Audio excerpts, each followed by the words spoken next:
What is up, everybody? Welcome back to Two Pop to Handle. I am your host, Andrew Nucatola, your pop culture best friend. And as always, I hope you guys are having a fabulous week.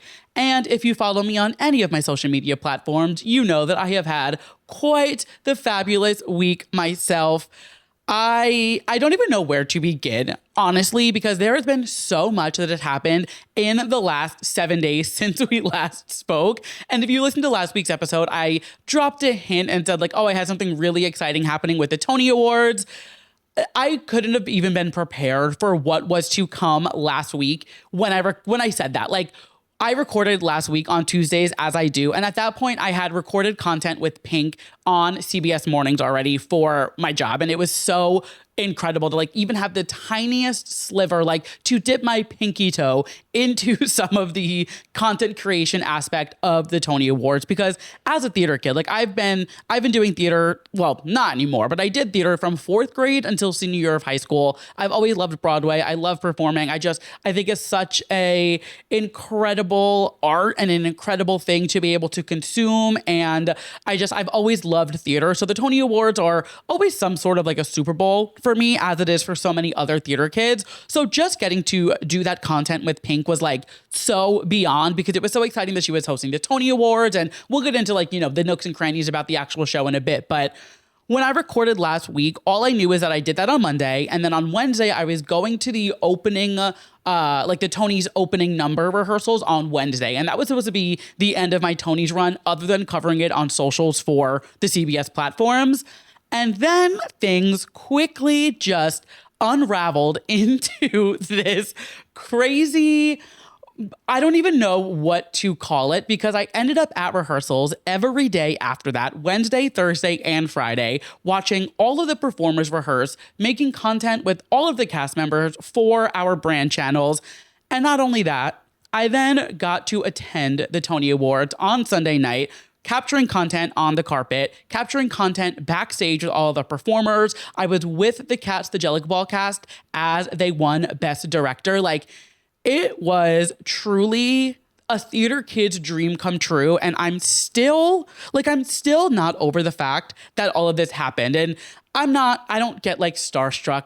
It's not even in that sense. It's just in a sense of it's the Tony Awards, this is literally a theater kid's Super Bowl. It is such a prestigious night. It's Broadway's biggest night, it's such a major thing.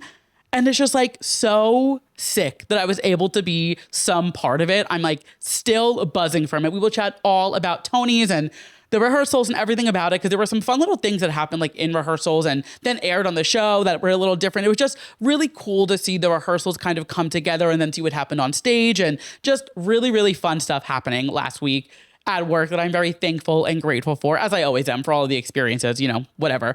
But aside from that, I also decided to just go balls to the wall last week. And not only was I on site making content for the Tonys Monday, Wednesday, Thursday, Friday, Sunday last week, I also went to a concert Wednesday, Thursday, Friday, and Saturday last week. So it was quite the week for me. It is safe to say that I had probably the most Two Pop to Handle coded week I have ever had in my life. And it was incredible. I mean, I had so many moments where I was I am so exhausted. I am so tired. But 13-year-old Andrew is freaking the fuck out over what is happening this week. I saw Hot and Freddie Wednesday night at Warsaw, which we will chat about later in the show, because I have to go into depth about this show. It was unfucking believable, you guys. Then I saw Madonna, oh so casually, in Times Square, literally shut down Times Square, took over the entire TKTS stairs, that whole little area. It was unbelievable. Friday night, I saw Lorde at Gov Ball, which you guys know. I love me some Lorde. I will always take an opportunity to go see her. She did an all new show for Gov Ball that was different from the Ultrasound tour, which I went to. That was in December, I believe. Yeah, in December. So they did a whole new show, whole new arrangement, new set design, new everything. It was so sick. It was so much fun. She's touring it all summer long at any festival she's doing. So I know she's doing like Lollapalooza. She just did All Things Go over the weekend. She's doing, she's doing the festival junket now, and she's doing an entirely new set. So the set was really sick. It was really fun. Very melodrama heavy, which as somebody who melodrama is my favorite album of all time, I was truly thrilled and over the moon to hear so many of these melodrama tracks on the set list. But it was great. It was such a fun night. I will say, as somebody who famously loves Gov Ball and has had the time of my life at Gov Ball so many years in a row, I did realize that this being my first sober Gov Ball, not that I'm not drinking or anything, I literally left Tony rehearsals and went straight to Gov Ball and just didn't have time to have a drink or anything in between, where normally when I go to Gov Ball, I am there all day long drinking and, doing all of the things and, doing whatever. It was not fun sober. Like the set was great. I had a blast seeing Lorde, but like everything else about it, I was like, oh, I understand why people don't like festivals. And like, it's not Gov Ball's fault. It's just like the essence of a festival. I was like, maybe it's like the combo of like not having a drink, being 31, just maybe I'm phasing out of this. But I was like, this is not as great as I remember it. But you know what? It's all fine. I had a great time. Clearly it wasn't terrible enough, because where did I end up on Saturday morning? Back at Gov Ball. I just popped in quick. I went to go see Flower of Love. She was at like 1 o'clock in the afternoon. I was like, I can do that. That is early. I will go. I will leave. I'll be home by 4 o'clock. Easy peasy, lemon squeezy. She was fabulous. If you're not listening to Flower of Love yet, you are missing out. I need her to have like the biggest pop girl moment. I just think she is so fun and exciting and fresh, and she has like a really great vision for her art. And like even her set that she had, she like pops out of this little staircase and she has all these like hand-drawn doodles that play on the screen behind her. Just like a really fabulous performer who pays a lot of attention to detail with not just her songs, but with the whole like essence of who Flower of Love is. She is incredible. She opened for Olivia Rodrigo on the Guts tour. Guts tour? Yeah, Guts tour at some capacity like last year. I think she did like one of the legs, I don't know, which is how I discovered her. And then I just kind of like fell in love. She is unbelievable. She is incredible. And then of course, Sunday was the big day. It was the Tonys. I have spent so many hours at Radio City Music Hall the last week. And you know what? I can't complain. It was truly a week from like my dreams. It was unbelievable. I am still so tired. So anything I say on this podcast cannot and will not be used against me. We are running on vibes. I also went to the Knicks game. Well, not to the Knicks game. Let's rewind. I went to a Knicks game watch party last night because New York is alive and buzzing. And now you guys know I'm not a sporty girl. Like I don't watch sports. I'm not, it's just not, I say that as I'm wearing a Super Bowl shirt, but it is Rihanna, it is like Fenty Athletic. So it is a little bit different, but I'm not, not sporty spice, to no shock to anybody. However, the energy in New York right now is so electric and so exciting that it is like, it's impossible to not want to go watch this game and like cheer on the Knicks, whether you are a longtime fan, a bandwagon fan, like it is so much fun. So a group of us went to a bar last night and watched game 3. They unfortunately did lose, but I had the time of my life. I was like, is it always this fun? Like, is it always this exciting? Probably not, given this is the finals, but I had the time of my life. I was yelling at the TV like I knew anything happening. It was so much fun. We have game 4 tomorrow, so we will see. We will win. I am manifesting it. I am, I've got to show love for New York and for the Knicks. This isn't even like a basketball thing. This is a New York thing. It's like I have to show up for my city. So I am clocked in on the Knicks. I am rooting for Knicks in 5, Knicks in 6, whatever it needs to be. We will be winning this championship, and I am so excited to continue to watch these games. I truly had so much fun. I was like, maybe I'm going to enter my sports era, but we'll take things one day at a time because there's a lot of other things that I'm, dealing with and, dabbling in. So I don't need to necessarily add something new to my plate. However, Knicks in 5, let's fucking go. with all of that being said, I am just bursting at the seams to chat with you guys about the Tony Awards and Ariana Grande's tour, and there's so much to chat about this week. So without further ado, let's hop into our Drew releases, our new music releases from last week, and our new releases coming up this week. We had quite the lineup last week. Lots of fun singles. We did have an album by Lizzo that dropped called Bitch. I did not listen to it. I have not had the bandwidth to consume an album. As you can imagine, I have been incredibly busy, but I was able to, tune into some of the singles that we got. And of course, the big one from last week was Taylor Swift's song from Toy Story 5, I Knew It, I Knew You. I was talking about it last week, how I really had a feeling like this song was going to be just huge. Like, I feel like a soundtrack song, whether you are Taylor Swift, whether you are anybody, a soundtrack song has the ability to really pierce culture in a way that an album track might not. It's so much more widespread. It's a franchise like Toy Story 5, and the song is crushing it. Now, I don't let chart data or things like that affect whether I like a song or not, but I am very happy to see that people are responding to this song so well, because honestly, I'm really liking it. I think it's so reminiscent of debut Taylor, but it sounds so fresh and crisp and new. And it is kind of making me sad that we're not going to get debut Taylor's version, only because now I'm like, damn, hearing this age Taylor singing this kind of country, it's not as much twangy as our song or things like that, but it had that country kind of vibe to it, but a little more upbeat. I just feel like hearing matured Taylor's vocals on a track like this is so kind of new to us. She doesn't really dip back into country much anymore. And I think what I love most about this track is that it doesn't feel like it's a song for a Disney movie. It doesn't feel narrative in the sense where it's telling the story of Toy Story 5. It could fit into Taylor's discography seamlessly without being attached to a movie, and it would still feel so natural and normal in, the grand scheme of her other albums and singles. And I do think that is the magic of having Jack and Taylor do this together. I think just when the two of them work together, it is some of Taylor's most authentic and best work. And it still feels so true to her and all of the other projects and singles and, whatever it may be that they work together, it fits so perfectly into that puzzle. So whether you know that the song is for Toy Story 5 or not, it feels so Taylor. And I think that's what I love the most about it. And I'm sure once the movie comes out, I believe it comes out later this month, if not the beginning of July. I don't know the exact date. But I'm sure when that comes out and we see the song played into the movie and how it kind of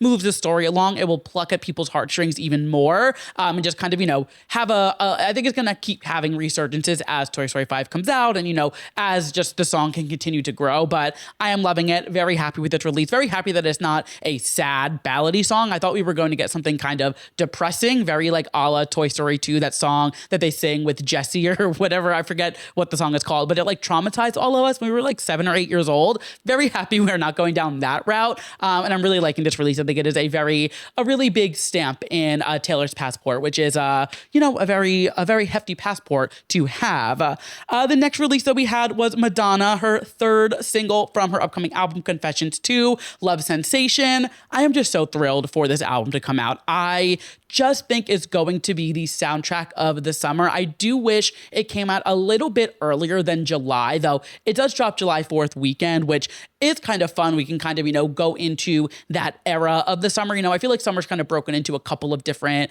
segments. I feel like we have the Memorial Day, then Pride, 4th of July, and then we kind of ride out the August into September and then ending with Labor Day. So it does kind of feel like we will have, a big album to listen to over the 4th of July. And I would much rather celebrate Madonna than America and, the 4th of July. So I'll take a Madonna album 4th of July weekend if that's what it means to kind of distract from what's going on in the other celebrations of this country. That being said, I'm just so excited for this album. I'm loving this new release.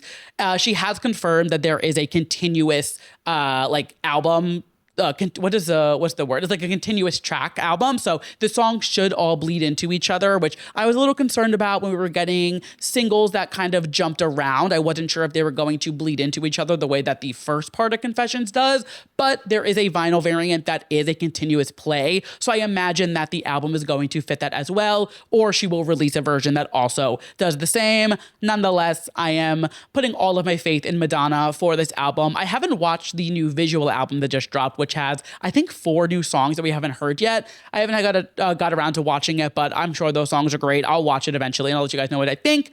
But very excited, loving this release. And we're only a couple weeks away from that album coming out. So not much longer to wait, but just very, very exciting to be living through a Madonna era. I keep saying it, but I'm just very stoked for this album to come out. And then the last release we'll chat about is Flo's new single. I believe also their 3rd single from their upcoming album. This is called Don't Break Her Heart. And Flo just doesn't miss for me. Like, Flo just gets it. They are so good. They really understand how to be a girl group and just continue to deliver incredible tracks over and over and over. Very excited for this album to come out. I cannot wait. And I'm loving everything they're giving us. They just don't miss. And I am so thrilled to be witnessing the Floissance, or whatever we want to call it. I don't know. Like I said, can't be held responsible for what I say on this podcast. I am still running on fumes. Very excited for Flo, whatever they have in store for us for the rest of the year. And those are all the releases from last week. This week we have Olivia Rodrigo dropping, I don't know that long ass album title. You seem pretty sad for a girl so in love, I believe is the title. If that's not exactly what it is, I apologize, but that comes out on Friday, which I am very excited for. And then we also have a new single from Rebecca Black coming out this Friday. The song is called Speakerphone, and I loved her last project, Salvation. It was one of my favorite projects of 2025, whatever year that it came out. It was one of my top 10 favorite projects of that year. So I'm very excited for a full-length project from Rebecca. Cannot wait for this song. Cannot wait to see how she kind of navigates post-Salvation, because I feel like Salvation was a really big moment for her career where she kind of just fully went for this like hyper pop, electronic, kind of more dancey track. She'd always given it to us on an album, but it's never been full send the way that project was. And I feel like it was her kind of bridging us into what is next. Cannot wait for this album. Cannot wait for this single. Very exciting. It's a really big year for music. We also have Carly Rae Jepsen, who is releasing music at some point this year, which obviously I'm always excited for a Carly Rae Jepsen album. Just really big year for music this year. Everybody's releasing. Still don't know where Beyonce's at, but you know what? With all of this music on my docket, I will wait with all the patience in the world for Act 3, Beyonce. Take your time on that. That being said, let's get into our moments from the week that were too pop to handle. But before that, you guys know the drill. I always like to take this time to remind you guys that if at any point during this episode you were loving what you were hearing, do not be shy. Go ahead and leave me a 5-star rating wherever you are listening. It is seriously the best way to help support the podcast, and it would mean the world to me. But of course, I need to give you a show to listen to decide if you are loving what you are hearing or not. So let's dive in to the moments of the week that were too pop to handle, kicking it off with, of course, the Tony Awards, because I'm bursting at the seams. So excited to chat with you guys about all of this. So like I said, I was on site for so much this week. Rehearsals every single day. I was on site for the actual show. And what I'll say is watching these casts and these Broadway performers up on that stage during rehearsals, coming in and just like getting on stage, getting in place, doing their number, listening to the director notes, running it again, running it a third time, running the entire act from the show into their performance. These performers are so incredibly talented in a way that, like, yeah, of course we see it on stage, but if you unless you see them rehearsing and have the privilege to watch them really master their art and not be on stage playing a character where you're seeing them, portraying their role in the show. In these rehearsals, I was seeing them play their characters, of course, on stage, but then as soon as they called stop or cut, whatever, they were back into their regular actor mode and listening to these notes and just taking things in. And they would be like, all right, instead of doing this, we're going to do that. Let's run it. And every single note was taken, every single thing, they would hit their mark. They knew what they were doing. It was so cool to just watch them all play as a unit, like they really all are pieces of a bigger puzzle when it comes to a Broadway show with these giant ensemble casts. I mean, Ragtime there had to be 30 to 40 people on that stage at a time. And they are all working in such unison and understanding who has what role and who has to do what. But it all creates this bigger piece. And even like Cast the Jellicle Ball, Rocky Horror, like just seeing all of these shows kind of piece these performances together and adapt it for the Tony stage, because of course it is so different than the stage they have at their respective theater. Like, it was just such a cool experience. And I still feel so incredibly lucky to have been in the room where it happened, if you will. It was sick. And like, there was a lot of course, like reservations of people saying about like, why is Pink hosting? What is she doing? And I think it goes to say that like, she absolutely proved, not that Pink had anything to prove. I mean, she's Pink. She doesn't need to prove why she's hosting the Tonys. She can literally do whatever she wants. But I think it's safe to say that like, she proved anybody who doubted her wrong, because from the second that curtain opened until the very last moment of the show, she was just so on it. Like, she was so fun with it. It was like this whole bit about, yeah, I get it. None of us know why I'm doing the Tonys, but I'm going to do it and I'm going to kill it. The whole bit at her at the beginning with Neil Patrick Harris and, you know, I'm flying because I'm Pink and that's what everybody expects from me. And then her coming out and just like wailing on that leading Lady Marmalade, the Lady Marmalade like spoof. It was just so well done and so incredible. And let me tell you, Pink is the definition of a professional. I was watching her rehearse, and even not even for rehearsals, and I was filming content with her for like the interview segment of it before we even got to Radio City, watching her go from interview to interview, reading lines for like the bumpers before the commercials and things like that. The way that she's been in the game for so long that you can tell that she really knows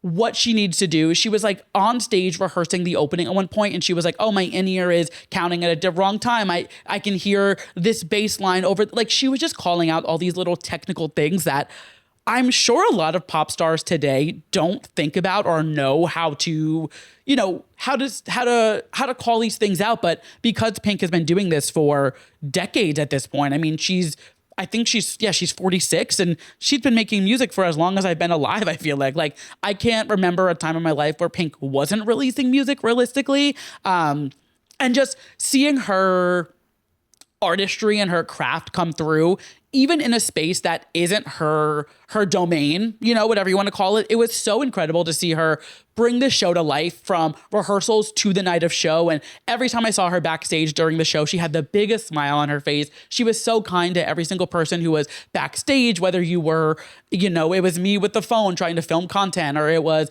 Darren Christ who's backstage waiting to go on. Like, she was just so kind to everybody. And it really was a great testament to not just her as a performer and an artist, but her as a human being, because that's what was so cool about this whole experience. I was seeing these people, of course they're human beings every day, but seeing these people out of their element and as, you know, hey, I'm here to do my job. That's what it felt like. I felt like I was like with a bunch of coworkers, just watching them do their job the same way that I go to my desk and I do my job every single day. And it was so cool to watch like all of these people, Pink, Sarah Chase, Shoshana Bean, Luke Evans, just all of these incredible talents kind of just be at work, and like their job is so cool. But like, it was just such a cool vantage point to get from it. And I don't know, it was just really, really impressive to watch all of them completely just kind of like turn on this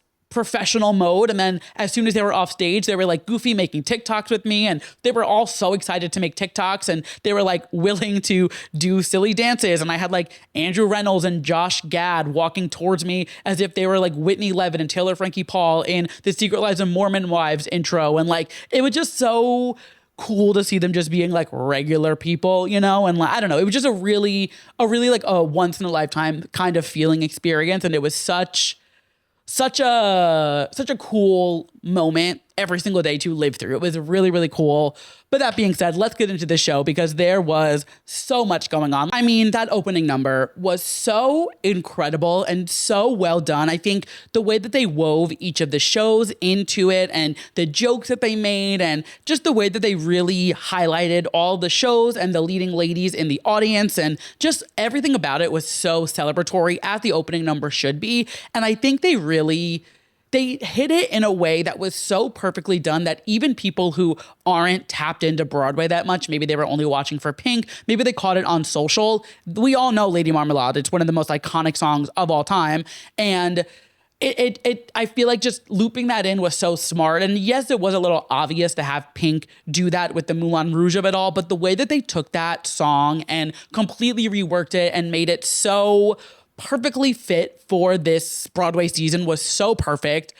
Don't even get me started on the Megan Thee Stallion of it all, because like, how unbelievable. When I found out that she was going to be in the opening, I legitimately, like, my jaw hit the floor and I was like, no fucking way. It was so perfectly done and such a surprise, I feel like, to everybody. I don't think anybody expected her to come out on stage. She was announced, I believe, as a presenter, and there were pictures of her at rehearsals and things like that, but I just don't think anyone expected her to come out on stage and fully perform, and she killed it. I think everything about like the theater is the mother's domain, obviously a play on ragtime, the two strangers carrying some cake, and just everything she did was so Broadway forward and kind of a tangent, but even Megan's presenting, you know, when she was talking about how, oh yeah, the weekends are only on Mondays, and everything she talked about, like her Broadway experience, you can tell that she really had a great time while she was in Moulin Rouge, even though she had to cut it short. And she did have a lot of kind of traumatic things happen to her. I mean, the whole cheating scandal, her having to get rushed to the hospital during Act 2 of the show. Like, she had a lot happen to her on Broadway, and the fact that she has such a positive memory of it and is so still appreciative of it regardless of the countless traumatic things that happened to her. I'm like nervous laughing because it's like, those are things that like I would never want to step on a Broadway stage again. And she was so inviting and excited to be on that stage. I just thought it was such a great way to like weave her in and to play into it. Also, we've got to talk about Lea Michele, because she's so good at killing a joke and not letting her become the butt of the joke. You know, like I talk about this all the time, how the best way to get in front of a nightmare is to get in on the joke, and it kind of nips it in the butt.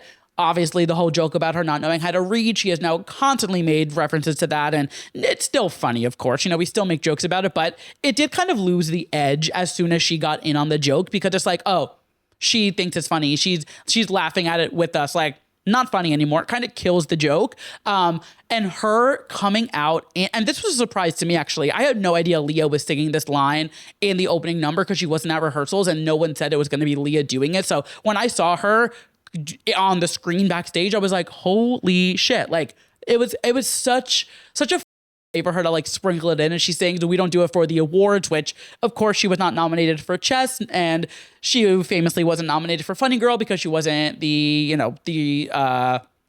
didn't originate the role in the revival. So it's kind of just been like a Tony Awards playing in her face for the last couple of years. And the fact that she was still willing to go in the opening, sing in the opening, and like be a butt of the joke with everybody there was such a fun little nod to just the Lea Michele of it all. You know, you can say a lot of things about her, and I get it why she might not be your favorite and things like that, but as Kurt Hummel once said, she may be difficult, but boy, can she sing, and boy, can she get in on a joke. And for that, I do respect her. This opening number was fantastic. There was, I believe, 175 people involved in the opening number, and watching them on screen, in person, everything was just so impressive. The technicality of it all, seriously, like an opening number at the Tonys for the books. It was fabulous. Of course, we are here to see who will win. So just some of our winners. Best Musical, the coveted award of the night, went to Schmigadoon. They also won Best Book of a Musical, Best Original Score, and Best Orchestrations. And I'm going to say it, I was not expecting this at all. There was not a moment where I thought Schmigadoon was winning Best New Musical. I really thought Lost Boys was going to take it. I just feel like there's such a camaraderie around Lost Boys. Their performance, I mean, it was incredible. They are so talented, and there's such a fun like essence about it. I really thought they were going to take the Tony, and when Schmigadoon was announced, I mean, thrilled for them. I truly was like, what? Not that they don't deserve it by all means, but I just did not see that coming. I thought, especially after they got awarded so many other awards in the pre-show, that was kind of their, like a consolation prize. You know, you give, it's like a Katie Heron year, what I always like to call it, when everybody wins a little bit. I thought for sure they were reserving Best Musical for Lost Boys after giving Schmigadoon all of these awards. But you know what? good for you guys. I mean, their performance was great. I have to go see the show now. It has been on my list. I just haven't gotten around to seeing it. And I do imagine that tickets will be a little bit harder to get now because of, the best musical of it all. But I will make my way to Schmigadoon at some point in time. But congratulations. I was truly not expecting that. And I think a lot of people weren't. But may the best musical win.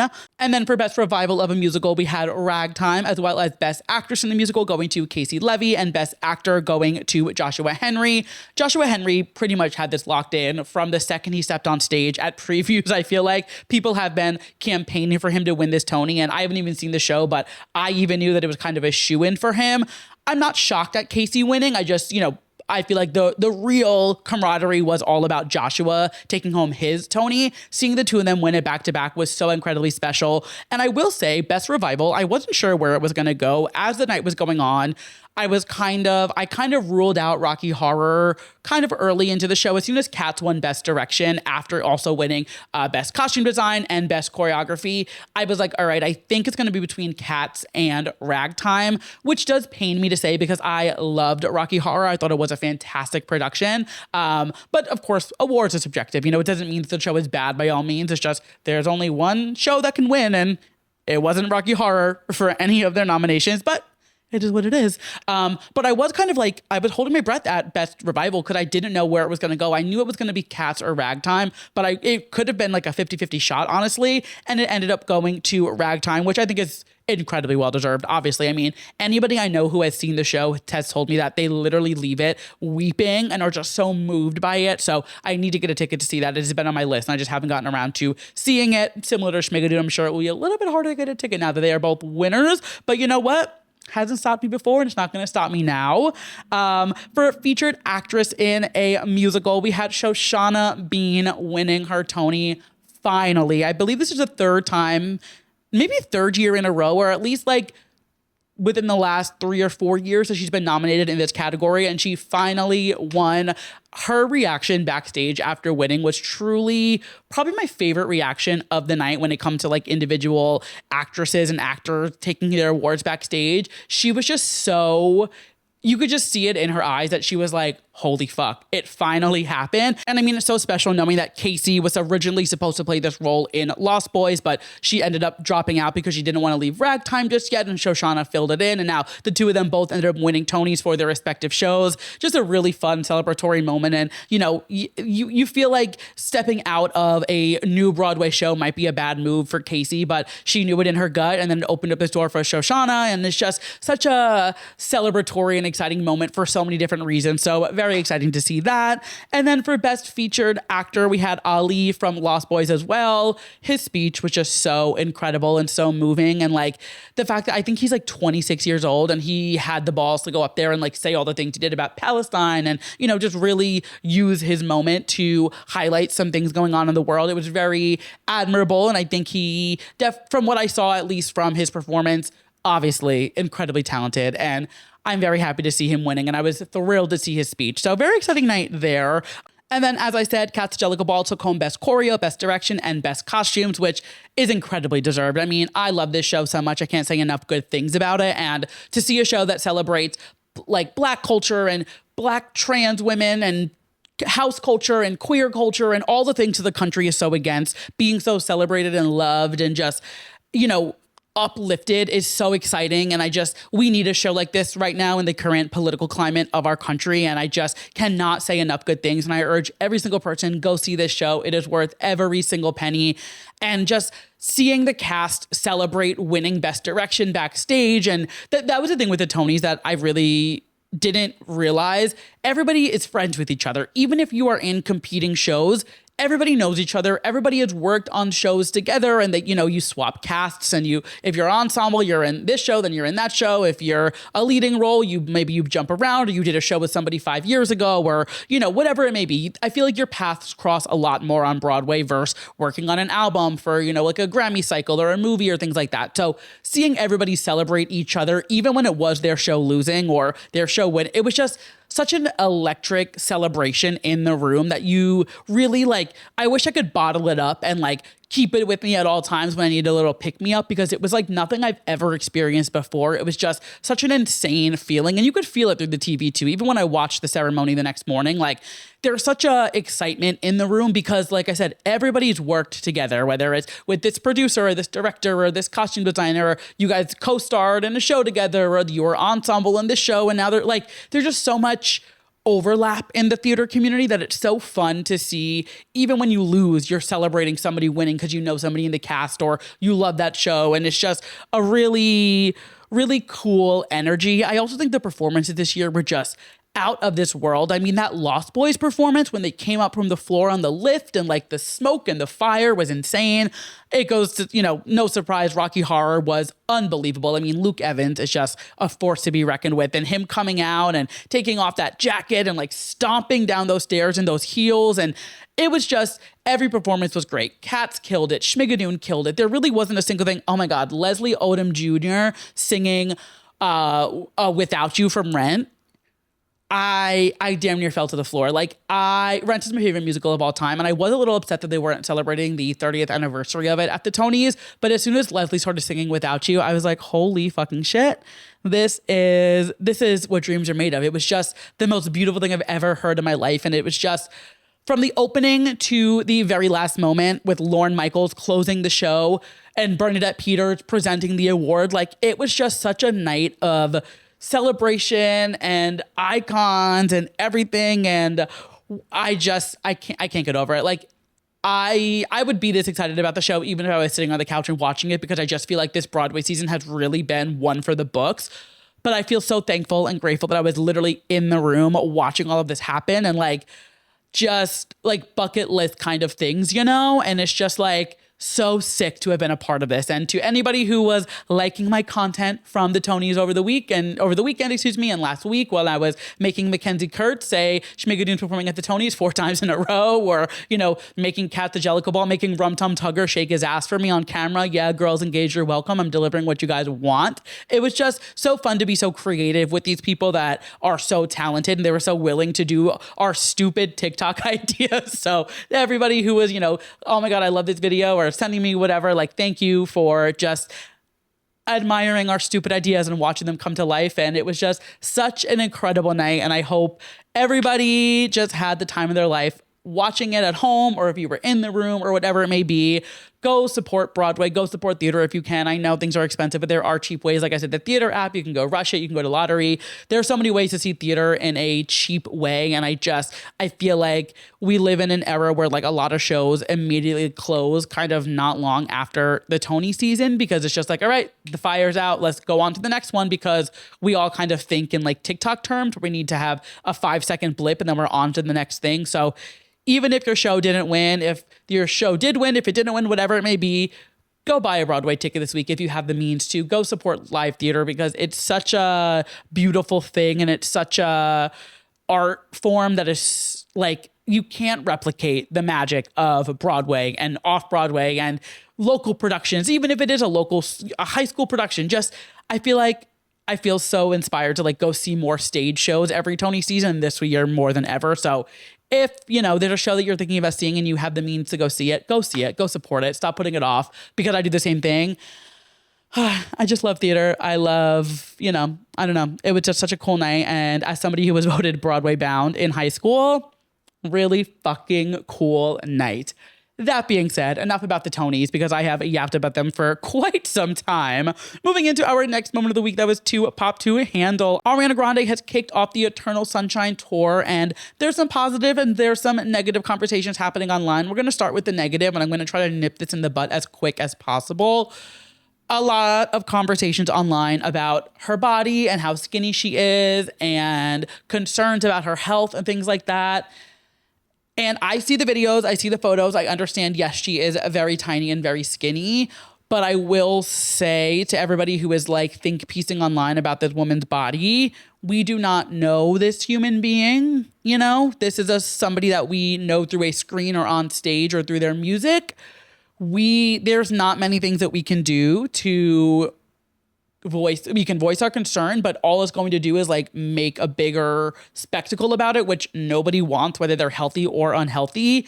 She is surrounded by so many people that love her. I mean, her friend group is not a new cycle. You know, she is with the same people that she's been with for years. I mean, her mom and her brother are with her all the time. Doug and Courtney and Victoria and all the people like who have been just in her orbit are friends who she has had for decades at this point. So if there are concerns and things to be worried about, I'm sure the people who are close to her are, you know, voicing concerns. But to that I say, she wouldn't be putting on an almost 2-hour show on a tour if she was unhealthy, not just because like she doesn't want to, but she physically wouldn't be able to do it. So I do think we just need to, I understand the concerns, but I think we need to just like cool it. You know, if you see these photos and they trigger you, I get that, I understand. But if like you're like, I'm not going to the tour anymore because of it, don't go.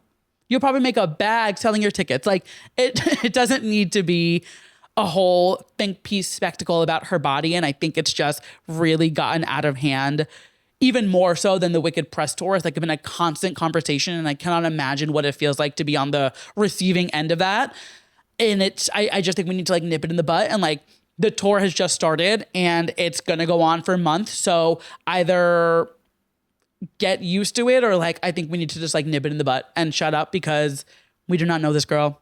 What, like, yeah, I don't know. Maybe it's a hot take. And if that's the case, so be it. But I'm just like, if you don't want to watch the video, scroll past it. If you don't want to go to the tour, don't go. Like, I don't know what to tell you. We are not her mother. We are not her friends. If you don't want to go to the show, simply do not go. That being said, I will still be going. I am so fucking excited.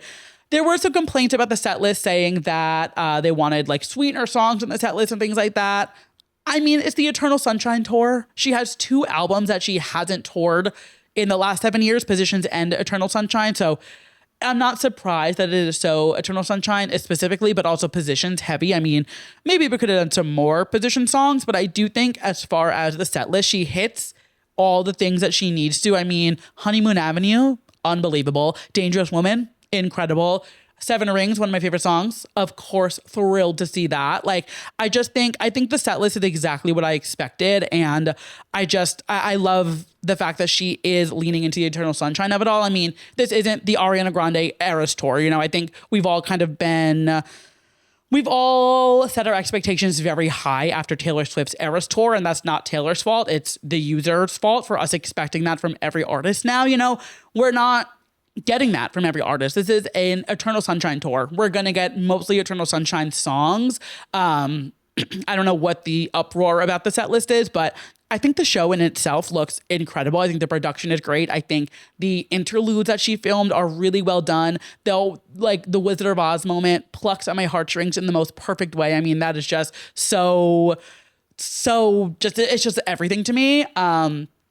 I think her like levitating at the end and floating away, recreating the deluxe album cover is so incredibly done. And I think her exit is really, really cool. I think it's a really solid show. Ariana is so good at putting together a well conceptualized and well thought out show. And this is no excuse. Like, this is up there, exactly what we needed with what we expected from her in terms of like a production standpoint. I think she nailed it. I truly do. Like, I'm so excited for the show. I was already excited after seeing videos, after seeing the set list, after seeing their production. Like, I cannot wait for this show. I think it looks incredible. I think the set list is great. I am so excited for this show. I'm curious if she's going to change up the set list at all, like night to night. The second show, I believe, is happening like in 3 hours or so from when I'm recording this. So we will see by tomorrow, I guess, or by tonight. I'm thrilled. I cannot wait. It is meeting with the expectations that I had. I think the stage is sick. I think the production is sick. I think she looks great. I think Laura Roach killed it with the costumes. I am thrilled. I am satisfied. And if you are not, you can sell me your tickets. I will happily buy your tickets at a reasonable price, of course. If you no longer want to go, sell them to me. I will happily take them and go shake my ass to One Last Time and Seven Rings and We Can't Be Friends and Supernatural and just have the time of my life, because everybody else wants to be bitter and complain about everything under the sun that this girl does.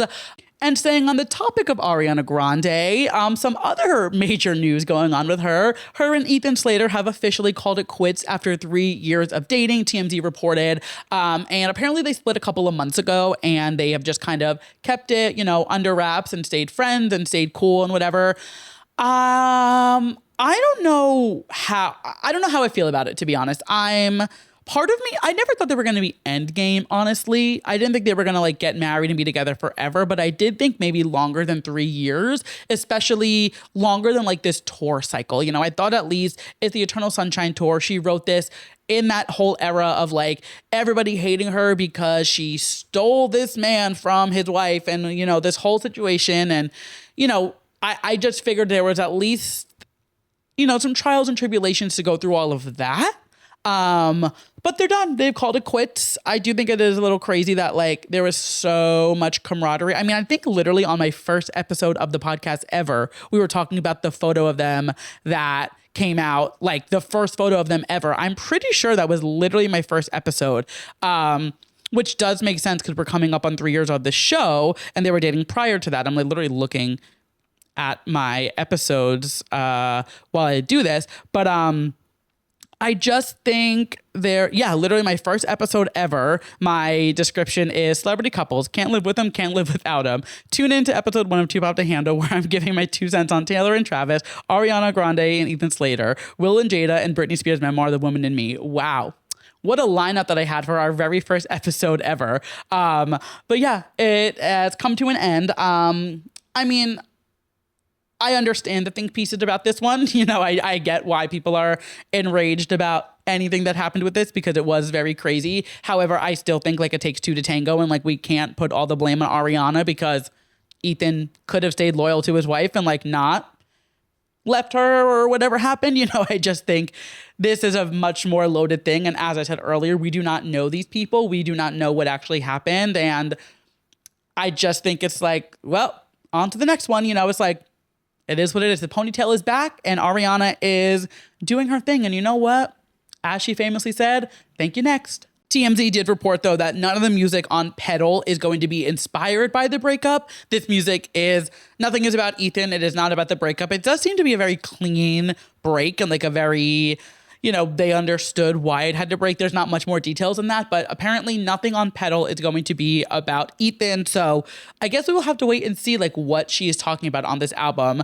But we have some time for that and we have a lot more music coming out before then. So I'm in no rush for that album. I have a lot more on my docket before we get to that. But yeah, Trouble in Paradise for Ariana and Ethan.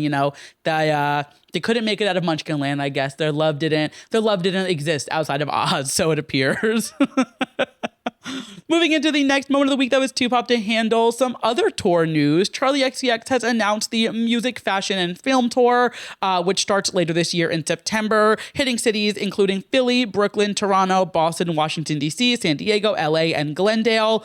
Kind of a short tour, honestly. I imagine the venues have holds on other dates, seeing how the ticket sales do, but not a very long tour. But she did do this for Brat as well, where she did kind of testing out the waters to see the response of it. And then from there, they extended the tour. Of course, they did Sweat for Brat, and she did that mini release week tour that she put on. And then she kind of went from there. So I think with this album coming out, I think there's been kind of a mixed response on the music. So they're probably a little cautious about, overbooking shows or trying to, sell out 4 nights at Barclays Center again or whatever they're trying to do. So I think they're probably going to do a test subject kind of vibe and see how the album sells and see how people respond to it. Because of course, her core fan base is still going to go. I'm still interested in the album. I'm still interested in going because I genuinely enjoy Charli's music, even outside of Brad, where I feel there's a lot of, bandwagoners like me with the Knicks, a lot of bandwagoners who are jumping on and just were tuned in for Brat, which is understandable. It was such a huge pop culture moment.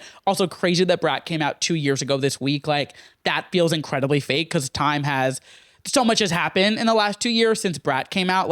There really is life before Charli XCX released Brat, and there's life after Charli XCX released Brat, and everything in between is just kind of a blur. But yes, tour is kicking off in September. She does have Lollapalooza the week after the album comes out, which I think is really exciting. And it's assuming that's the first show that they're doing after the album comes out, unless she does another quick little mini tour like she did with I think she did Brooklyn. was it like Brooklyn, DC, LA? I don't know. She had like a very mini tour the week that Brat came out. And then of course it like blew up. So they were like, well, we got to go do bigger venues for the Sweat Tour and everything. But yeah, very exciting for Charli to hit the road again. I'm very excited for this album. I've been liking the songs. I think they're definitely a new sound. They're definitely not what you would expect from Charli, but they're very well crafted and very well produced. And I just think it's really cool to see her continue to explore different sounds and genres. And she's so like musically inclined. I mean, she's so the way that Sophie would produce music. And though this music is nothing like Sophie would ever put out, I think she has a lot of inspiration from just that, like, playing with new things and trying new things. And, you know, I was talking about how she's kept the same people on her team. You know, her and A.G. Cook have worked together for years, and they're just kind of like going through these evolutions of this music that they want to put out. So I'm excited for the album. I think it's going to be very good. And I think people who understand Charli's music and understand like her lyrics and things like that will still like it without it being so Charli as we know her previously, you know? And I mean, of course, on the tour, she's going to do Brat, she's going to do Crash, and she's going to do, you know, she's going to do all the songs that we know and love. I'm sure she'll include some of them on the set list. But of course, similar to our Eternal Sunshine tour, this is going to be the music, fashion, film tour. So we're going to get the set list will heavily be inspired by that album. But exciting for Charli. I'm very excited for this. I'm excited to see what the album has in store. And I'm honestly really excited to see how the public takes this and kind of runs with it. But I'll be there. I'll be tapped in, and I am very excited for this album. One last news about tours. Phoebe Bridgers has announced the Lost Tour, and it will be a completely no-phone show, which I honestly think is really cool, to be honest. I think in today's world, and this is coming from somebody who literally my full-time job is creating content, and I do it for fun on the outside, as I'm doing right now, as I do on TikTok. Like, I love my phone. I love to be on my phone. I love to record shit. I love to post shit. I love to edit shit. I'm very screen forward, unfortunately. It's not something I love to admit, but I'm very centered around the screen. It is what it is. I've accepted it.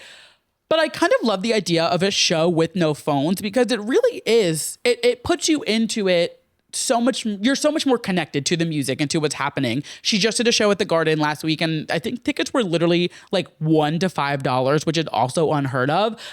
So cool that she's doing that. And then that show was no phones, and she decided to make her entire tour no phones, which I think is really cool. And like, yeah, we all probably should get off of our phones and touch some grass or go listen to Phoebe Bridgers sing about whatever's going on in her life with her and Bo Burnham and, you know, their relationship, assuming they're still together. But there's a lot of conversations online about like, this is ableist and this is classist, because like people, they need their phones, what if there's an emergency, and people can't afford a ticket to the show and they want to see it on TikTok. You should allow them to see it if they want to. And it's just like, we're too tapped into our phones, and like we are too reliant on the screen and the For You page. And like the fact that people are up in arms over Phoebe Bridgers not allowing phones into the venue, it's just like, it's concerning, you know. It's like, I'm like I said, as somebody who, my screen time is probably so embarrassingly high, especially like a week like this that I just had. Like, I can't imagine what my screen time is. And I'm, you know, it is what it is. That is life. That is my truth. But like, I'm also the first one to admit, like, I would love to put my phone down more. And it's something I'm actively working on in therapy. And I think everybody should work on putting their phones down more. So I think this is honestly great. And I think like, it's going to just create such an incredible environment within these venues that are really, you're going to be able to connect with the music so much more and just live in the moment, which I sound like our parents who are like, live in the moment, get off your phone, blah, blah, blah, blah. And like I said, I'm the first one. I want to record every single second of every single song. I want to have the time of my life and look at these videos. But how often are we really going back and watching our concert videos? Let's be real. It's close to never, you know. It's like, it's not often that we're going back and watching our concert videos. So you might as well just put the phone down and enjoy the show, which I should take my own advice. I know, but like, don't shoot the messenger, all right? But I do think this is really cool. And I think, I mean, Phoebe is very like, I feel like her real fans are fine with this because they just want to see her and her art and appreciate it. I'm not a Phoebe Bridgers girl. I think she's very talented, but she's just like not my vibe. Shocker. But I respect her art. I respect, you know, her as a artist and a person and, you know, what she's doing. And I think this is great. I think I think we need to get off of our phones more, and I wouldn't be surprised if we start to see more of this. I know like Bruno Mars and Silk Sonic did this. There's a lot of artists who have done this, I feel like, over the last few years, and I think this is going to become more of a norm, honestly. And honestly, I'm into it. I am pro no phone. Let's live in the moment. Let's connect more. Nobody wants to connect anymore. Everybody wants to just post and post and post, and I'm part of the problem as well. I know that, but yeah. No phones of Phoebe Bridgers. And our next moment of the week that she popped to handle will also presumably be a no phone event because allegedly, and now I don't like to bring things to the podcast that are alleged. I usually like more concrete, but this is really interesting to me. Allegedly, Taylor Swift and Travis Kelce have rented out Madison Square Garden for a July 3rd wedding with a 1,000-person guest list. Now, this sounds like a Mad Lib sentence if you ask me. But it does make sense. And now, personally, I don't think this is going to be their wedding. Like, I don't think they're actually going to get married at the garden. But given the circumstances of the fact that nobody can get in, no paparazzi will see anybody going in, nothing, like, there's no way that anybody could get a photo of them. There's no way that anybody could know who is inside. There's no way anything can happen anything in that room. Nothing will leak unless the people in that room leak it, which I'm assuming if you're going to Taylor and Travis's wedding, like, you're a very close friend, though. If they are inviting 1,000 people, I don't know how close these friends are, but that's besides the point. I understand the sentiment of this. I just don't know if I believe that they're actually going to get married at Madison Square Garden. I just don't see this for them. But like, who knows? Like, I don't know. Maybe they are. And like, maybe it is actually kind of a genius idea to get married at the garden so nobody can get a photo. I mean, you got to imagine like, people would be flying drones over the venue and people would be trying to sneak in. And it would be like that episode of Sweet Life of Zack and Cody when, remember, they like snuck in on the snack cart and rolled in to try to get the photo of that kiss. It would literally be like that. Like, people are going to go nuts over this wedding. I mean, people were camped out outside of Liam Payne's funeral trying to get a photo of the One Direction boys. Like, people are just so foul and have no sense of privacy or respect for celebrities in this sense. So the idea of it isn't shocking to me because it is very smart and it is a very safe and secure way for them to get married without anybody knowing about it. But the idea of Taylor Swift walking down the aisle at Madison Square Garden just feels so bizarre to me. You know, like Taylor Swift saying "I do" in the same place where like she sang "Speak Now" 10 or so years ago just doesn't sit right with me. Like, it doesn't make sense to like say "I do" in the same place that like the Knicks are going to win the finals, you know? Like, something about Taylor Swift getting married in the same place where the Knicks are going to take home the NBA final this year just doesn't click for me. But maybe it does. Like, maybe this does make sense and I'm just like too naive. I don't know.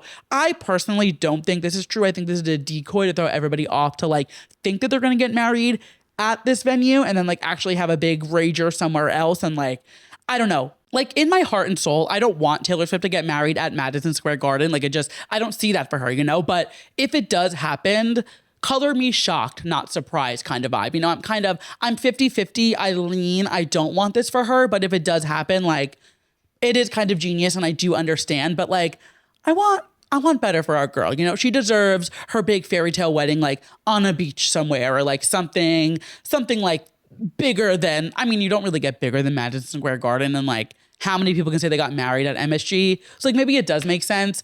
I don't want this for her, but if it does happen, congratulations. You know, I don't know. I won't be there. So who am I to say? Who am I to judge where Taylor Swift and Travis Kelce say "I do"? Moving into the next moment of the week that was too pop to handle. Hudson Williams is under some heat because a photo of him from 2018 with a swastika drawn on his face has gone viral online. Now, his team has come out and said that he did not know that this was being drawn on his face. And in the photos, you can see that like all the people here he's with, it's like him and two girls. They do have kind of just like Sharpie drawings all over them. So it is very possible that they were just like being drawn on by whoever was at this party. But it does raise the question of like, who are you surrounding yourself with that is comfortable drawing a swastika on somebody? And why are you so comfortable allowing these people to draw things on you? without knowing what they're doing. Of course he wasn't famous then, but that doesn't make it okay. Now, I don't think this is like a end of his career cancelable thing. I think this is a stupid mistake. You apologize for it, you release a statement, and you learn from it, you grow from it. Maybe he donates to some type of foundation or something and just kind of, puts his money where his mouth is, or just, whatever it may be. But I mean, he's kind of like been run off the internet after like the Met Gala and people being so nasty and hatred towards him. Like there's like a weird racism towards him in the heated rivalry fandom that people just like are evil about him. And I don't know, there's like a weird parasocialness online also that is just like a very weird way that these boys are being perceived online. But specifically Hudson, I feel like gets the shitty end of the stick with it. So I don't know if we're actually going to get a statement. I don't know if he's going to apologize. Like, I don't know exactly how they're going to handle this, but definitely not like a great look. I do believe that Peloton has dropped him as a ambassador, which is unfortunate because I was hoping we would get another video of him in some little short shorts, shaking his thing and moving around on that treadmill. But it appears that ship has sailed. Definitely not, the best look and not incredible news to report, but I do think, given the circumstance that like this was almost 10 years ago, doesn't make it okay, but it is kind of like, we learn, we grow, we move on from there. It is very unfortunate that these photos leaked. Definitely hope he doesn't surround himself with these people anymore. I'd like to imagine that he's grown out of this immature friendship and he wasn't encouraging this behavior and these kind of things being drawn on him. But yeah, definitely not the best look, but I'm curious to see how he kind of handles it going forward and if he's going to kind of let it like roll over or like what's going to happen. But yeah, not the best news to report, but it's news, so I'm here to report it to you guys.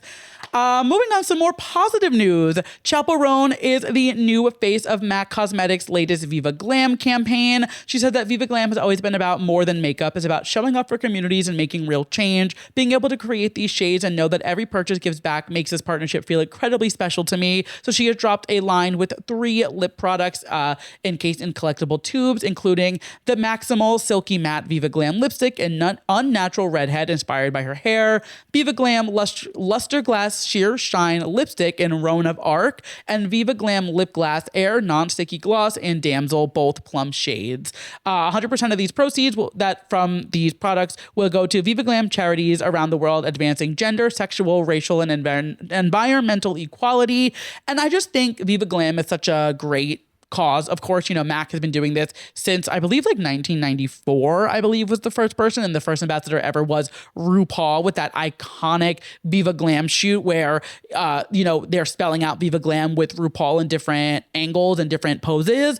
And as somebody who grew up so engulfed in culture and loving, things like this, I've always looked at Viva Glam as like a really big, just like a big stamp in somebody's like cultural passport. I'm using that phrase a lot this episode, but I just think Viva Glam is like a really big milestone for somebody to hit. I mean, RuPaul, Miley Cyrus, Ariana Grande, Lady Gaga, Rihanna, Pamela Anderson, like big names do these kind of things. And it's such an honor to be able to contribute to things like this. So it's a perfect fit for Chappell. I mean, she's been a MAC ambassador since late last year. I want to say like November of last year, she became a MAC ambassador, which is part of their campaign. So it was kind of a natural progression for her to become a Viva Glam ambassador, and just knowing what she stands for and knowing how vocal she is about certain, queer rights and, everything and Palestine and things like that. I think she is the perfect fit for this. And I love that she is so excited for it. And again, she's so perfect for this. She does drag basically on stage. She's so makeup forward and she's always all glammed up when she's on stage and things like that. And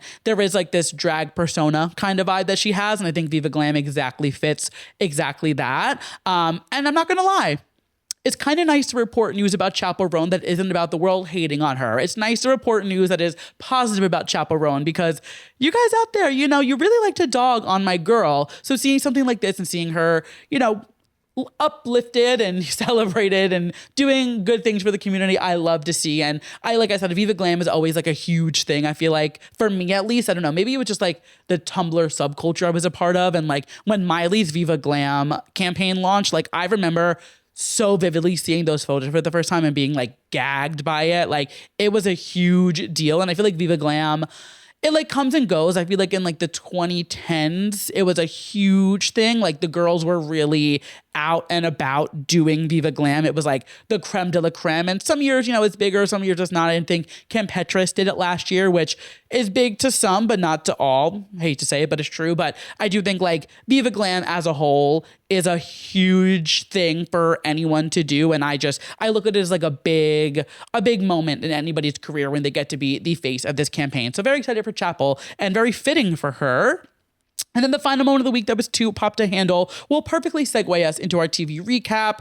Huda from Love Island USA season 7 has now been seen on camera sneaking into her ex's baby mama's apartment complex. Now, this happened back in February, I believe. I don't remember if we talked about it or not, but regardless, this happened a couple months ago, and we now have security footage of her sneaking into her ex's baby mama's apartment complex. And now when you hear that she like snuck into this complex, you're like, all right, how did she do this? Like, what happened? And when you see the video, it is unbelievable. The video starts with a car pulling up to the gate, very normal, very casual. And I thought Huda was in the car. Like, I thought I thought maybe she like pretended to be an Uber driver, like somebody coming into the complex and just like dialed a random number and got in. No. If you watch the video, after the car drives into this complex, you see a little human being run from the corner of the screen, duck and basically like roll like an FBI agent underneath this gate. The gate is damn near closed and she is squeezing under the gate and running into the complex. And then there's other footage of her in like the parking garage or like walking where the cars are parked on her phone, walking around this complex. And like, this is like when all those texts came out about her, like saying she was like suicidal and like, oh, you don't understand the heartbreak I'm going through because of this and like all of that stuff. There was like restraining order set and like things like that and just really crazy shit going on. And like this girl, she's nuts. Like we knew she was crazy while she was in the villa. And like I quickly was off the Huda boat pretty quick last season. I was like, I'm not rooting for this girl anymore. She seems a little nuts. The whole Jeremiah situation was like really just overkill for me. And now hearing about this was one thing, seeing it, this girl is nuts. Like this girl, she needs like serious help. And I don't say that in like a way to like make a funny bit and like, haha, Huda's fucking crazy. Like the way that most people will do. It's like a genuine concern of like, this is an unwell human being, you know, like she needs to be evaluated and like taken off the internet. And like, maybe she should go see Phoebe Bridgers and have her phone taken away and, you know, go touch some grass and be off the screen and just exist with nature. You know, I think she would be great on like a nature preserve somewhere and just reconnecting with the earth and stop being so Huda. You know, like just Hurricane Huda, we gotta call it to an end. I did see a hilarious tweet. Somebody said that Huda is Princess Diana for girls with lash extensions. And I don't like to go on Twitter often and I don't that often, but sometimes I open it, whether it's like for work or just like out of force of habit, I like click the app. And when I saw that tweet, I was like, I don't use this app often, but when I do and I see a gem like that, I'm like, this is why I haven't deleted the app. I don't post, but I do scroll sometimes. You know, I try not to, but it could be worse. You know, it could be something worse. But when I saw that tweet, I was like, damn, this is Twitter gold. Like Princess Diana for girls with lash extensions is fucking crazy, but Huda is also fucking crazy. So be it. If you've not seen the video, I highly recommend because it is very entertaining. But that being said, moving into our TV recap, Love Island season 8 is here. And now I will say this TV recap is going to be very short because as you can imagine, I am very behind on TV. I am so behind on Drag Race, you guys. I'm like embarrassed. I haven't even started bracket 2 and I think bracket 3 starts this week. Like I am so behind. I'm one episode behind on Real Housewives of Rhode Island. So we're not going to cover that this week. We are simply going to just talk Love Island and I'm going to kind of rapid fire through just my thoughts so far because I missed last night's episode. So just bear with. Kicking it off with who I thought was going to be the crazy Huda of this season. I thought Kenzie was going to be nuts. I thought she was going to crash out. And she had a little slip up, a little crash out when Kata came in and stole, I forget who she was partnered up with, but when she didn't have a partner and a match anymore, she teetered a bit, but she didn't lose her shit the way that I thought she would. And she's like fine now. I don't mind her. I think she's all right. She can stay for a little bit longer. I'm not like obsessed with her, but she is what she is. But the one who is the actual crazy one, and I'm like, holy shit, you're a little nuts, is Melanie. And I thought Melanie and Sincere were going to be my favorite couple. They are so toxic for each other. Like, they are so bad for each other. And I'm just so curious how long they're going to put up this facade for, and like how long they're going to continue to act like they are going to make it work. And they're, having great conversations when, like, after watching the way that she was so upset after just finding out that Sincere pulled Kata for a chat and like not even knowing what the conversation was about. And then after Bia brought up how she acted towards Corbin and was like, give me 10, stomping around the villa. So like upset. I was like, oh my God, this girl, she's kind of a nutcase. And like, I don't know if she should be in the villa. Like I feel like she's going to have a major crash out. I did see a clip from the preview of tonight's episode where she walks in on Sincere making out with somebody else. So I do imagine the crash out is coming soon. I will say, I think the way that Kata is fucking with her right back and going tit for tat, like during that challenge where she picked her and said like, oh, Sincere needs an upgrade after Melanie played in her face and tried to like play and act, oh, sorry, like still love you. Girl, shut the fuck up. You do not love her. You are so fake and just, you're taking your anger out, you're upset and you don't want to bring it up to your man. So you're going to take it out on the girl that he was chatting with. I am very happy that Kata got her one back and she played tit for tat with her. I think she needed to do it and Melanie needs to be put in her place. So I'm glad that like Kata and Bia both were like, girl, you gotta reel it in. Like, things are not that serious. We've been in the villa for 4 days. Let's cool it down. Let's wind it back and let's relax a little. On the topic of Bia, I really thought I was going to like Bia and Sean at the beginning. And then as soon as they talked and he was like, I like country music. And she was like, oh, fuck no. I was like, oh, nope, not a match. They are not going to work out. I don't necessarily like love her and Gabriel together, but I do like the two of them. Well, I like Bia individually and I like looking at Gabriel. Like, I don't necessarily love Gabriel as like a personality. I don't think he's really adding much to the show yet. But he is so hot. Like, that is a beautiful man, and I will happily watch him shirtless in the villa for as long as they want to keep him in the villa. I do not mind if he's not adding much to the show. That's fine. He is beautiful, that man. I do like Bia a lot though. I think she's fun. I think she really keeps it real, and she's like probably the only level-headed one from what I can imagine, like the way that she's talking to the boys about like, here's how you should flirt with them. Here she's confronting Melanie about like, hey, this wasn't cool, and just like telling her how it is. I think she's kind of giving like the Liv of the season, where she's going to be, kind of the peacemaker in the villa, which like we saw with Liv, that ended up kind of biting her in the ass because she wasn't really able to find a connection. She only was really focusing on the girls and making sure everybody was good there. So I don't know if we're going to see that again necessarily, but it is kind of the narrative that I'm seeing play out right now. But I am liking her. I'm enjoying her. I think she's a good addition into the villa. Trinity and Bryce, I'm a little like, I'm back and forth on. I think during that challenge where they were like dunking them into the goo and like she dunked him and like said like, there's a weird disconnect, I feel like, with the two of them, where they both think they're on the same page and then they quickly find out that they are not anywhere near the same page. I don't dislike them as a couple, but I don't know if I see them lasting that long. Like, I don't think they're going to be together for many more episodes. I give them like a week, maybe tops. I mean, we just got new bombshells that dropped last night, so who knows how they're going to shake things up, but like, I don't know. I think they're a fun match to start with, but I don't think they're going to be endgame when it comes to like the end of the show. However, Casey and Anaya step to the front right now. That scene of Casey like crying over how much he loved and admired Anaya, and like not loved like that, but he was so he was like admiring her for who she is as like a Black woman, and so, enamored by like the way that she holds herself and whatever. They immediately went to the top of my ranking. I love the two of them. And like, I haven't seen last night, so I don't know how it's going to go. Maybe things happen. I don't know. I love them from what I have seen so far.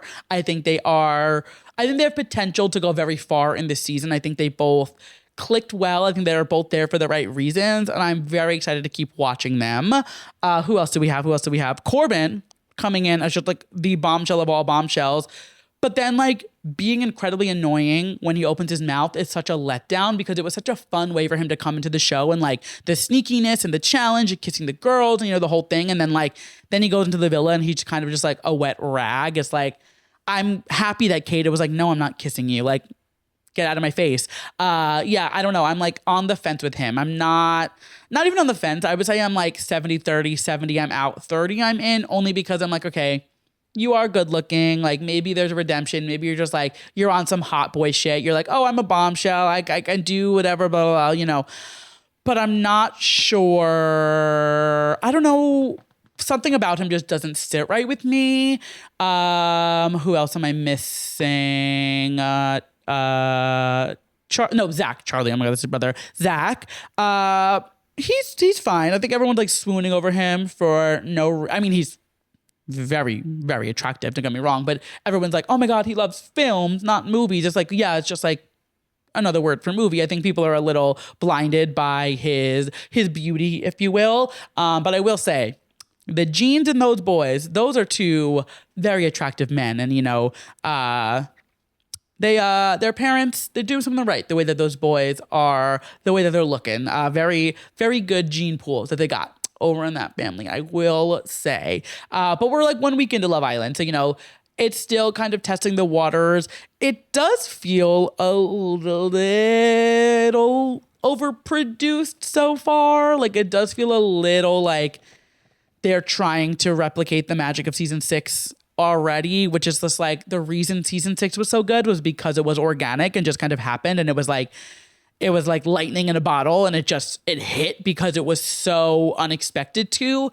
And we kind of saw this last season too with like the typecasting and things like that. I'm not sure that they're typecasting the way that they did last season. I mean, it was very clear the way that they were trying to replicate PPG last season with Huda, Olandria, and Shelly. Like it was very clear what they were trying to do there.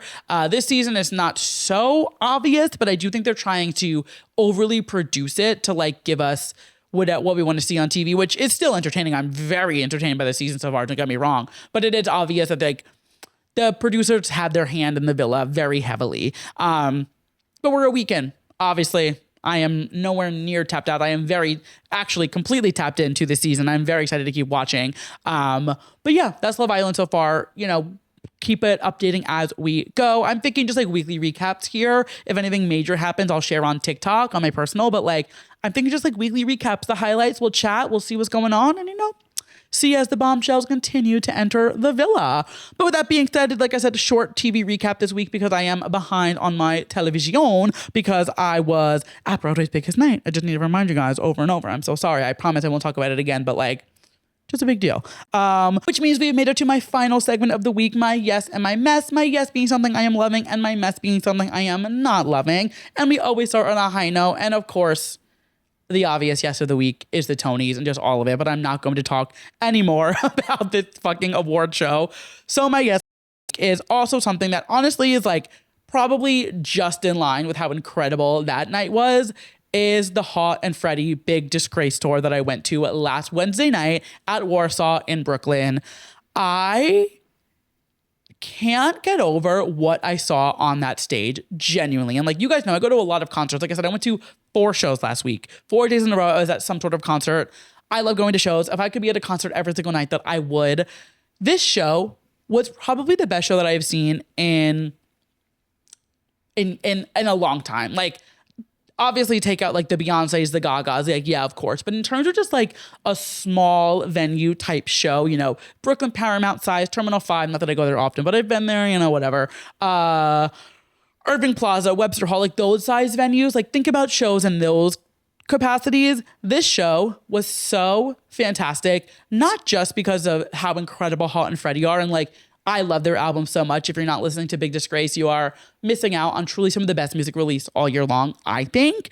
But the energy from the crowd was so magnetic and electric and just, Oh, if I could live in that room for the rest of my life, I would. It was so fucking fantastic. Everybody was singing, everybody was happy, everybody was dancing. It was just this big, weird freak show celebration. And like, let alone the audience, Hot and Freddie were just up there giving everything they had on that stage. Like, and not even just from a sense of like performing wise, the live vocals were incredible, the live performances were incredible, but they had like a whole thought out show. They had their circus freaks come out in these big costumes and these men and these like crazy stilts and things like it was just so well done for such a small venue tour. And like a lot of artists would do a small venue show, and this, you know, no shade to her, but like I saw M Behold last week, or M Behold, I forget how you pronounce it, and like there wasn't much production to the show, which I don't expect when you're on a small tour. The show was still fantastic, do not get me wrong, but like seeing a show at a small venue, you never know what you're going to get production wise. They had a full set, they had a full concept. It was just so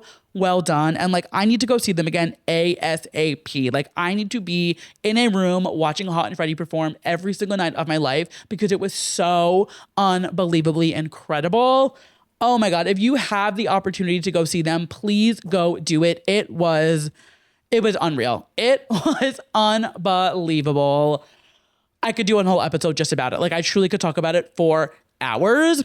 That being said, switching gears, because I've already talked for so long on this episode, switching gears to my mess for the week. No stranger to my mess category, Donald fucking Trump.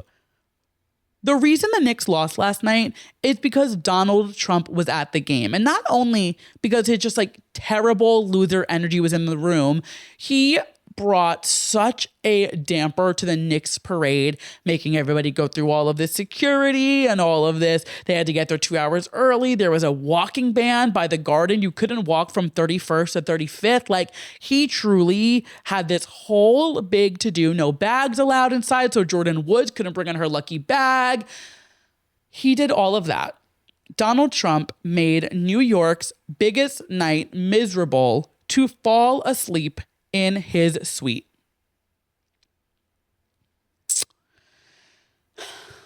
I just don't understand how this man has the audacity to continue to be the biggest piece of shit in the world. And he is somehow running our country into the ground, might I add. He is running our country into the ground.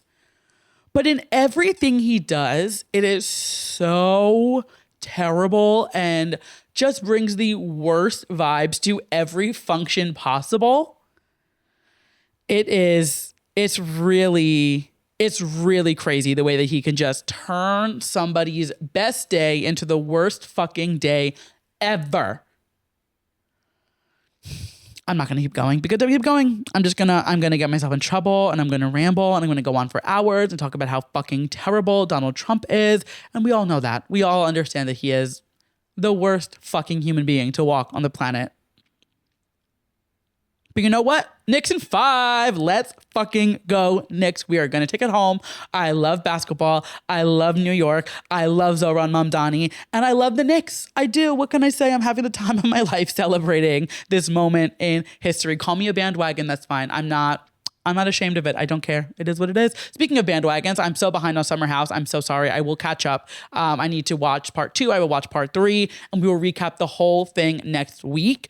But that's next week's problem. I have a lot of TV to catch up on. I have a lot of sleep to catch up on. Truly, like I've got some Z's to catch, let me tell you. So with that, I'm going to leave you all here. Thank you so much for listening to this week's episode of To Pop to Handle. If you liked what you heard and you're listening to us as a podcast, please go ahead and leave me a 5-star rating wherever you are listening. If you're watching us on YouTube, do not be shy. Go ahead and drop a comment, subscribe, drop a like. You know the drill, everything but dislike and unsubscribe. If you would like more from me every single week, you can head over to our Substack. It is topoptohandle.substack.com, or it'll be linked down below in the description, and you can subscribe to my weekly newsletter where I share extra moments of the week that were too pop to handle in between podcast episodes. And if all of that is not enough, you can always follow me on my social media platforms across all platforms at Andrew Nucatola or at To Pop to Handle. And with that, I will catch you guys next week. Bye.